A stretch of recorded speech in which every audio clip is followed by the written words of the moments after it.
ക്ഷേത്രങ്ങൾ R S എസിന്റെ ഓഫീസല്ലല്ലോ. R S എസിന്റെ ഓഫീസല്ലല്ലോ ക്ഷേത്രങ്ങൾ. ക്ഷേത്രങ്ങൾ വിശ്വാസികളുടെ ഇടാണ്. ആർ എസ് എസിന് വിശ്വാസമായിട്ട് എന്താ ബന്ധം? ആർ എസ് എസ് വിശ്വാസിയുടെ കൂടെയാണ്. വിശ്വാസിയുടെ കൂടെയാണെങ്കിൽ ലോകം കണ്ട ഏറ്റവും വലിയ രാമഭക്തനല്ലേ മഹാത്മാഗാന്ധി. ആ മഹാത്മാഗാന്ധി എന്തിനാണ് കൊലപ്പെടുത്തിയത്? ചുണ്ടിൽ എപ്പോഴും രാമമന്ത്രമല്ലേ മഹാത്മാഗാന്ധിയുടെ. ഗാന്ധിജിയെ കൊന്നെന്തിനാ? വിശ്വാസമില്ലാത്തതുകൊണ്ടാണ്. ആർ എസ് എസ് ചെയ്യുന്ന എന്താ? അവര് വിശ്വാസത്തെ രാഷ്ട്രീയ ആവശ്യത്തിന് വേണ്ടി ഉപയോഗിക്കുകയാണ് ചെയ്യുന്നത്.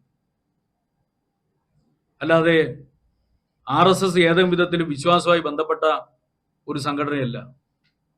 വിശ്വാസവുമായി ബന്ധപ്പെട്ട ഒരു ആയിരുന്നുവെങ്കിൽ ശബരിമലയിൽ അയ്യപ്പ സംഗമം സംഘടിപ്പിച്ചപ്പോൾ ആർ എസ് എസിന്റെ വക ഒരു അയ്യപ്പ സംഗമം നടത്തിയില്ലേ? അതില് സന്യാസി വേഷധാരിയായ ആർ എസ് എസ്കാരൻ നടത്തിയ പ്രസംഗം എന്താ? വാവര് സ്വാമി തീവ്രവാദിയാണ്. അത് വിശ്വാസമാണോ?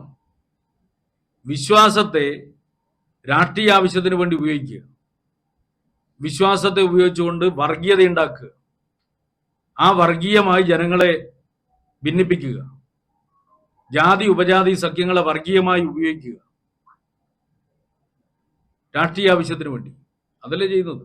വിശ്വാസമായിട്ട് എന്താ ബന്ധം? ആർ എസ് എസിന് വിശ്വാസമായിട്ട് ഒരു ബന്ധമില്ല. വിശ്വാസത്തെ ഉപയോഗിക്കുകയാണ് ചെയ്യുന്നത്. അപ്പൊ ഗണഗീതം ആർ എസ് എസിന്റെ ആഫീസ് പാടിക്കൊള്ളുക, അല്ലാണ്ട് ക്ഷേത്രത്തിൽ പാടാൻ വേണ്ടി പുറപ്പെട്ടാൽ ശക്തമായിട്ടുള്ള പ്രതികരണം ഉണ്ടാകും നാട്ടിൽ.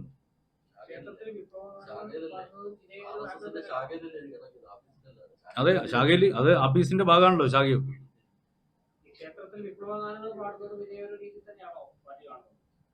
അല്ല, ക്ഷേത്രത്തിനകത്ത് ഇപ്പൊ വിപ്ലവ ഗാനങ്ങൾ പാടുക എന്നുള്ളതല്ലല്ലോ.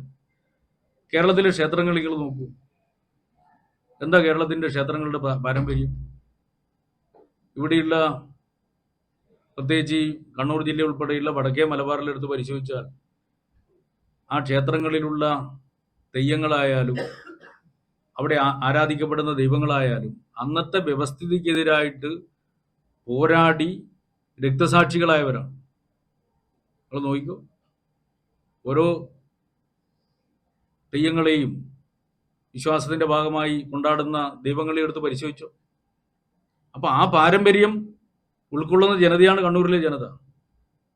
പിന്നെ ക്ഷേത്രങ്ങളിൽ കയറിയിട്ട് വിശ്വാസത്തിന്റെ ഭാഗമായിട്ടുള്ള കാര്യങ്ങളാണ് ക്ഷേത്രങ്ങളിൽ നടക്കുന്നത്, അതിൽ യാതൊരു സംശയമില്ല.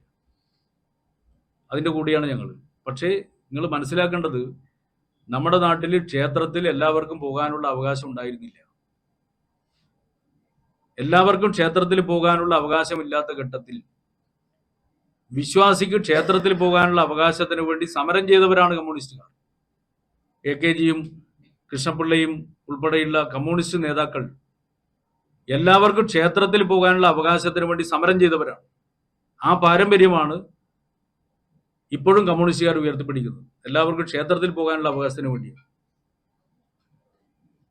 പക്ഷെ അതിന് പകരം ക്ഷേത്രത്തെ ഉപയോഗിച്ചുകൊണ്ട് ആർ എസ് എസിന്റെ ശാഖയിൽ ചെയ്യേണ്ട കാര്യങ്ങൾ ക്ഷേത്രത്തിൽ ചെയ്യാൻ വേണ്ടി പുറപ്പെട്ടു കഴിഞ്ഞാൽ അതിനോട് ജനങ്ങളുടെ ശക്തമായിട്ടുള്ള പ്രതികരണമുണ്ട്.